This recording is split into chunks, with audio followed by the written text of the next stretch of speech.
Assalamualaikum warahmatullahi wabarakatuh.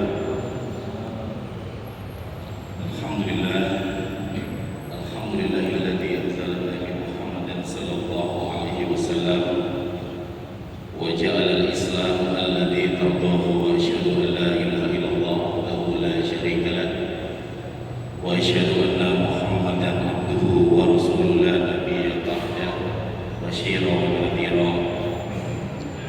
Allahumma salli wa sallim ala sayyidina wa maulana Muhammad. Allahumma salli wa sallim wa barik alaihi. Qala Allah ta'ala fi kitabil karim, a'udzu billahi minasy syaithanir rajim. Ya ayyuhan nasu mutmainnah irji'i ila rabbika radiyatan mardiyah fadkhuli fi ibadi wadkhuli jannati. Sadaqallahu hadir, sadaqallahu karim. Yang saya doakan para jamaah salat zuhur, wa ja'alnakum wa iyyakum minasyakirin wal mukhlasin. Allah mengisi hati kita dengan rasa syukur yang paling dalam dan juga memiliki ilmu ikhlas menjalani semua aktivitas hidup kita sehingga bisa mendapatkan surga bahkan sebelum waktunya. Karena ikhlas ini memang bahkan iblis sendiri mendeklarasikan di hadapan Allah ketika diusir dari surga. Iblis mengatakan, akan aku ganggu semua hamba-hambamu illa ibadaka minhumul mukhlasin, kecuali hamba-hambamu yang memiliki ilmu ikhlas, aku gak bisa ganggu sama sekali. Dan mukhlasin, jadi ada mukhlisin, ada mukhlasin. Mukhlisin itu kita yang belajar ikhlas. Mukhlasin artinya Allah yang mengikhlaskan, Allah yang membersihkan. Jadi kalau Allah sudah mengikhlaskan, membersihkan, maka kita tidak lagi punya power, tapi kita punya yang namanya unlimited power. Kalau kita sudah diikhlaskan oleh Allah, diridhokan oleh Allah, maka kita nggak punya power lagi, kita nggak punya kekuatan lagi, tapi kita punya unlimited power yang nggak pernah terduga, yang kemudian disebut sebagai rezeki min haitsu la yahtasib. Kita mungkin mengalami ketika di titik nol, di titik yang paling nadir, di titik yang paling sulit, di titik paling ditinggal oleh banyak orang, justru kita kemudian iyyaka na'budu wa iyyaka nasta'in.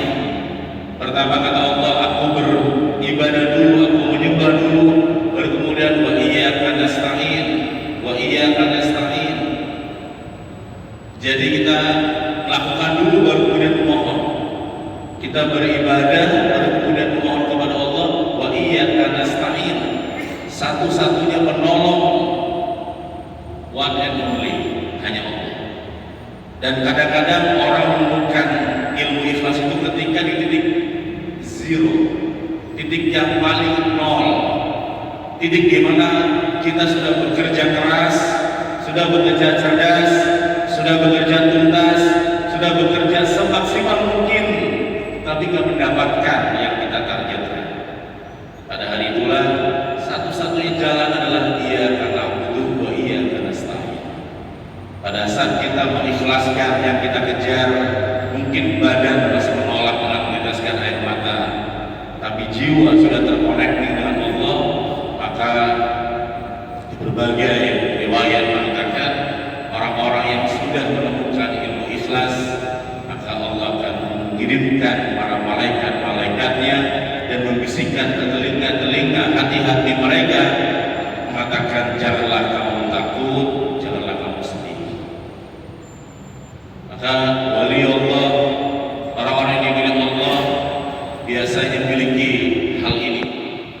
Dan penyakit modern yang kita kenal hari ini memang backgroundnya adalah penyakit dasarnya adalah dalam psikologi takut dan sedih.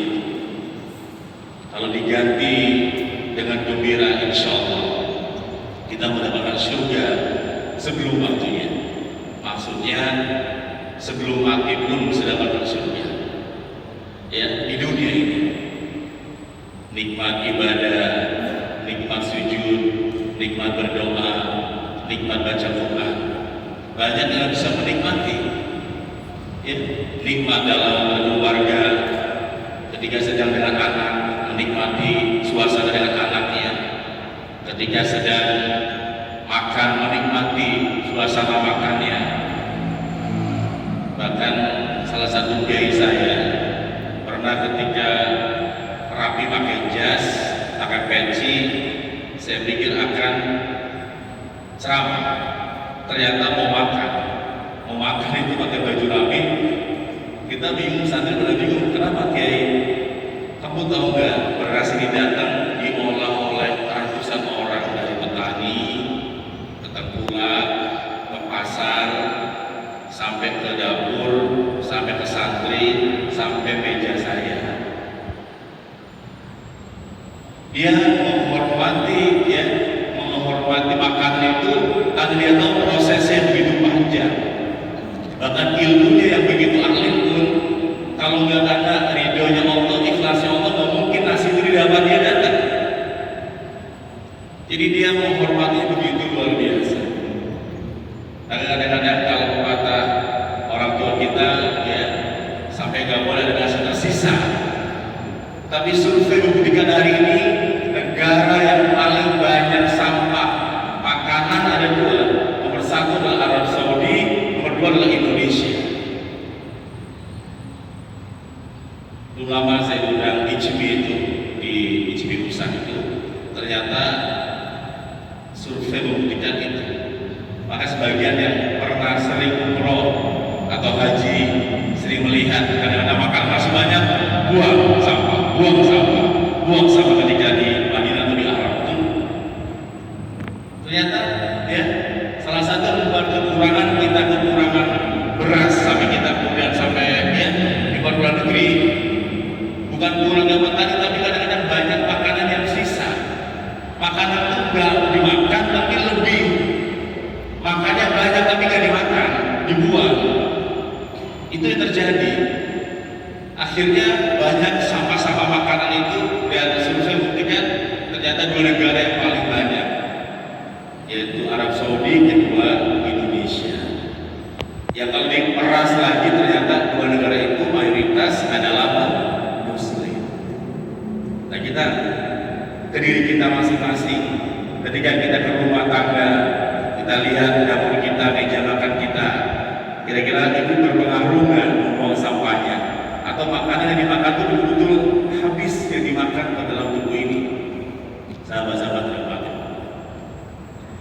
teman-teman yang berdoa Allah, dan saya juga mendoakan warhamna bi rahmatikal azim, semoga Allah memberikan rahmat yang besar sekali kepada kita, kasih sayang besar sekali kepada kita, sehingga masalah dan solusi jalannya berbarengan.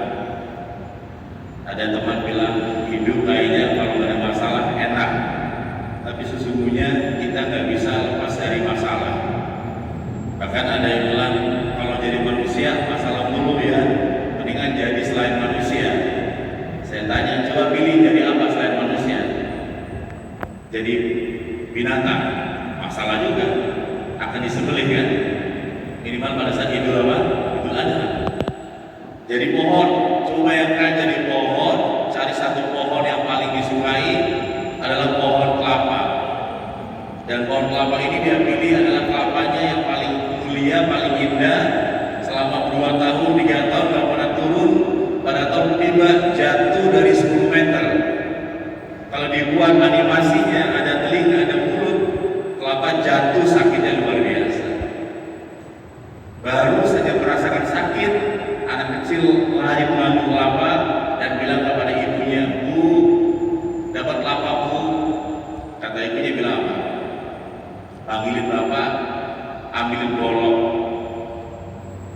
Kira-kira pecahnya kelapa ini sekali atau berkali-kali dengan keras, luar biasa tegas, sampai pecahlah, keluarlah airnya. Ketika sudah pecah, ibunya bilang, "Nak, bikin parutan, itu marutnya juga berkali-kali.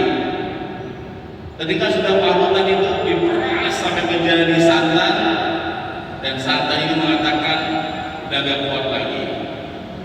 Tapi tiba-tiba suara kompor berbunyi dan mulailah masak.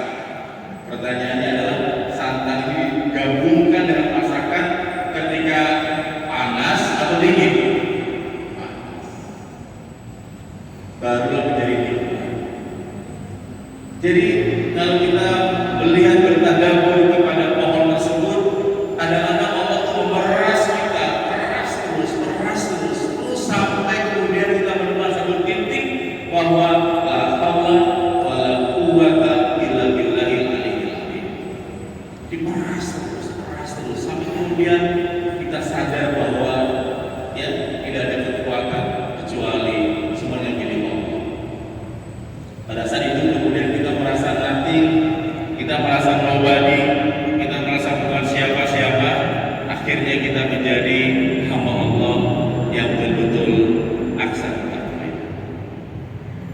Jadi insya Allah, dan yang terakhir insya Allah kita semua berdoa ya, insya Allah disatukan akhirnya wa iyyakum ilal jannati na'im.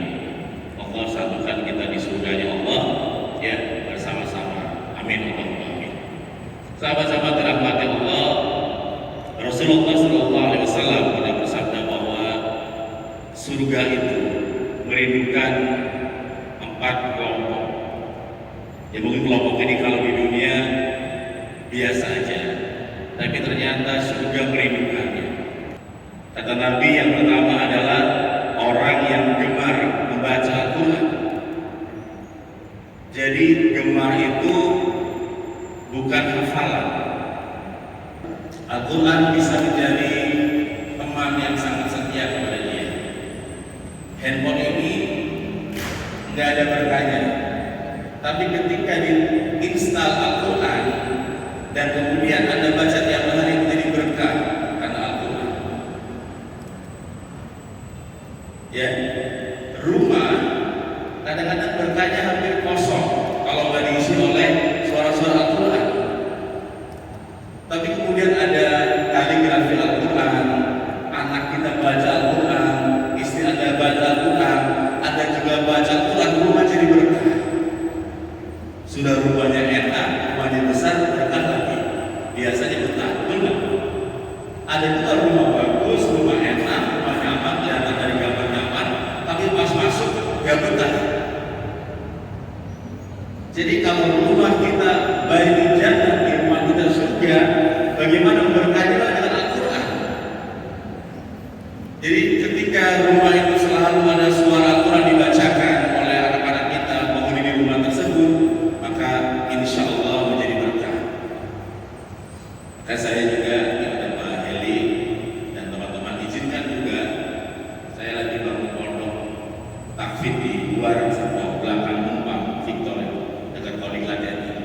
Itu pondok untuk mahasiswi. Ditanya oleh teman-teman, kenapa buat pondok buat mahasiswi? Saya bilang, anak saya yang kembar perempuan akan kuliah tahun depan. Suara-suara anak yang biasa mengaji akan pindah tempatnya.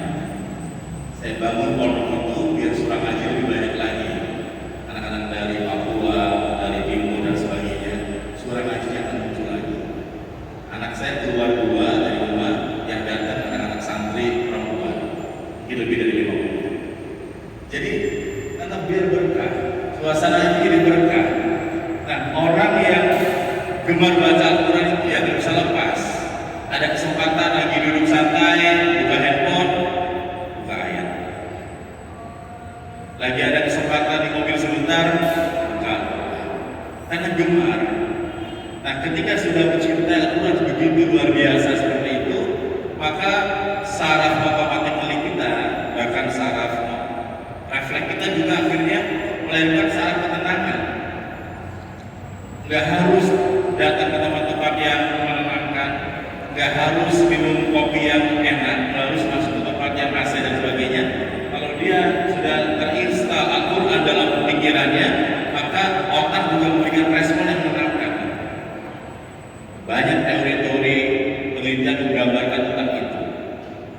Jadi mau lari kemanapun kita punya masalah, ketika kita baca Al-Quran ternyata menenangkan.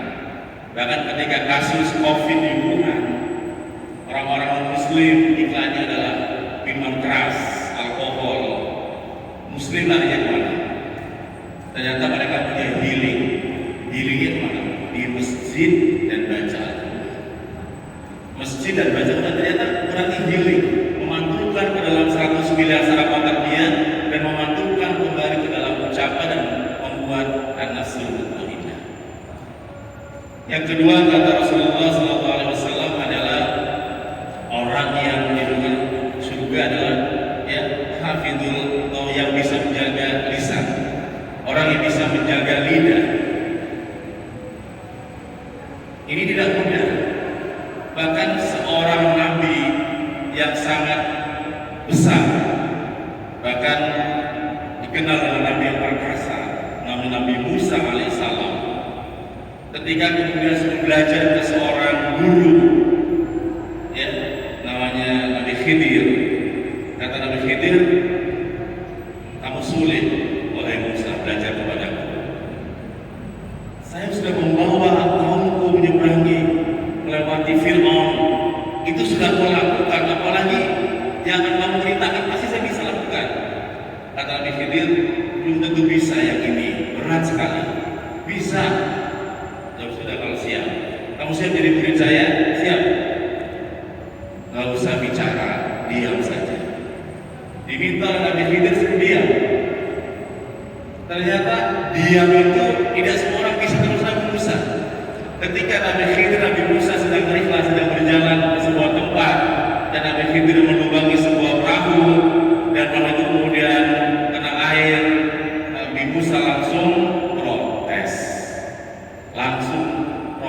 ngomong, kenapa kalau bagi perahu orang miskin itu, dan ini gak adil? Bagaimana dia bisa bekerja kalau perahunya kemudian seperti itu? Kata Nabi Khidir, janji kamu kalau mau bicara, sekarang bicara. Ya karena ini gak adil.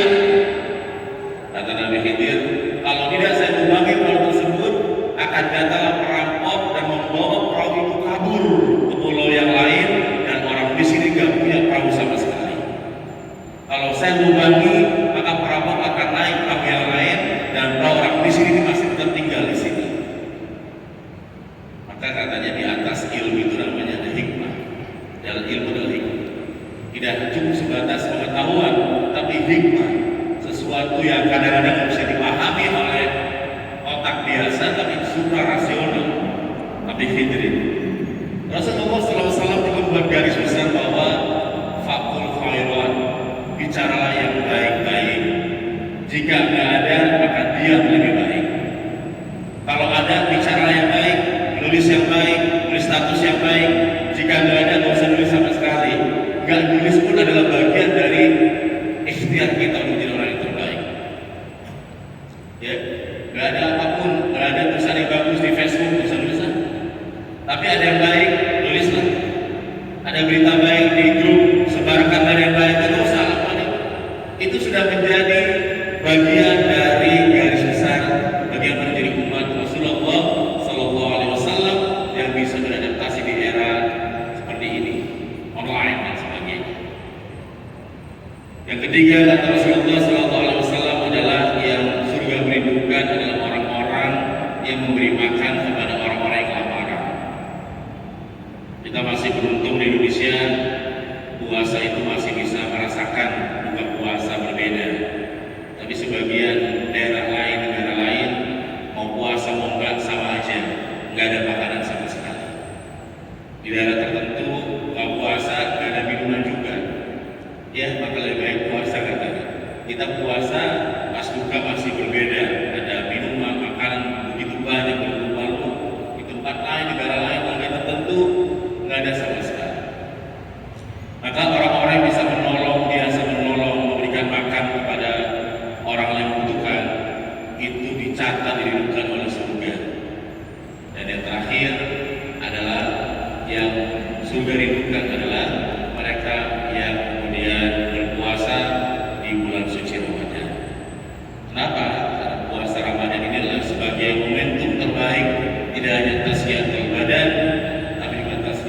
fikir, tasqiyatul nafas, tasqiyatul qalb juga. Insya Allah ya, kalau kita berpuasa Ramadan dengan baik dan benar, insya Allah kita menemukan kebahagiaan. Kita semua tahu bahwa orang puasa punya dua kebahagiaan. Kebahagiaan pertama adalah ketika dia bertemu dengan Allah, yang kedua ketika dia berbuka puasa. Jadi nikmatnya badan ketika buka puasa, nikmatnya ruh atau jiwa ketika liqa'an Allah, ketika bertemu dengan Allah. Kapan? Ketika sedang beribadah. Maka saya menyampaikan bahwa as-salatu min rajul mu'minin, salatlah mi'raj orang-orang mukmin. Ustaz Abu Salam mengatakan dalam bukunya, salat adalah meditasi tertinggi dalam Islam. Ketika sedang salat, mi'raj, sedang naik, sedang konsultasi kepada Allah, sedang luar biasa. Ulama ada juga yang nanya, Ustaz, saya punya tetangga, satu rajin sholat tapi pelit, satu tetangga saya non muslim tapi rajin sedekah, itu bagaimana? Katanya mi'raj. Ya saya bilang itu karena sholatnya. Mungkin kalau dia nggak sholat, bukan hanya pelit, betul kan? Mungkin sudah nyakar-nyakar orang lain ya. Karena dia sholat, direm oleh Allah, pasti ada sisanya itu pelit. Ya, sikap-sikap kreatif lainnya Allah ganti, Allah hilangkan, masih ada sisanya dalam pelitnya. Nah tadi yang nggak sholat gimana? Ya kita doakan aja. Belum sholatnya sudah baik kayak gitu, apalagi sudah sholat. Mungkin dakwanya, semangatnya, insya Allah luar biasa. Maka hari kita sama-sama menjadi pribadi yang menunjukkan surga, insya Allah dimulai dari diri kita masing-masing menjadi pribadi yang terbaik, pribadi yang istiqomah, insya Allah bisa semuanya. Amin. Amin. Teman-teman rahmatnya Allah, sahabat-sahabat rahmatnya Allah, ya. Mari kita berdoa kepada Allah, semoga Allah memberikan apa yang kita minta, dan Allah juga, doa ini kan memang ada tiga ya. Ada doa instan, doa delay, dan doa deposito. Jadi kalau kadang-kadang kita berdoa nggak dikabulkan langsung, berarti sengaja Allah tunda. Dari bapak punya anak SD, minta motor, kalau bisa beli tes, yakin dari dikasih, betul nggak? Nangis dibeli-beli anak ini, nggak dikasih. Karena dia tahu kalau dikasih motor akan apa? Celaka. Jadi kalau kita berdoa tapi nggak dikasih-kasih, jangan negatif dulu. Berarti Allah menunda. Pasti ada yang lebih baik. Tapi ada juga doa yang namanya doa deposito, cairnya ketika kita meninggal. Sebagian kita semua mungkin mengiyakan menjadi pejabat di Tangsel, menjadi orang yang lebih baik lagi. Pada saat siapa? Mama sudah nggak ada, ibu sudah wafat, ayah sudah nggak ada. Cair doanya orang tua pada saat dia wafat.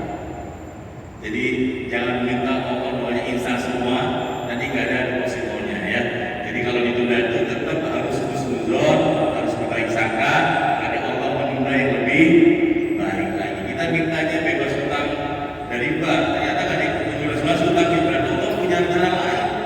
Mungkin hati yang senang dulu diisi Allah. Insya Allah ya. Amin. Allahumma amin. Mari kita sama-sama kepada Allah. Baca pertama suratul Fatihah.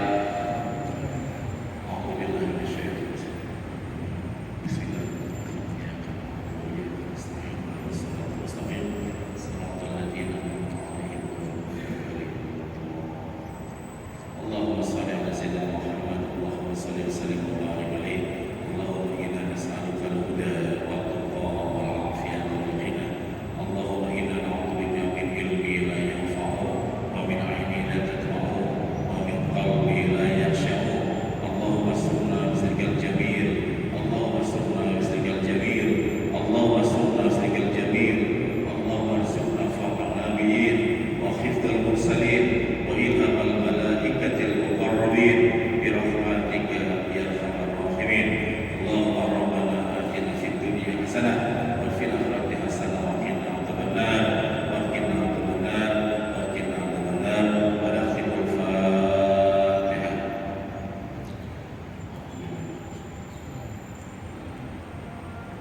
Ya kalam wa ya nasta'in wa siratal mustaqim siratal ladzina an'amta 'alaihim ghairil maghdubi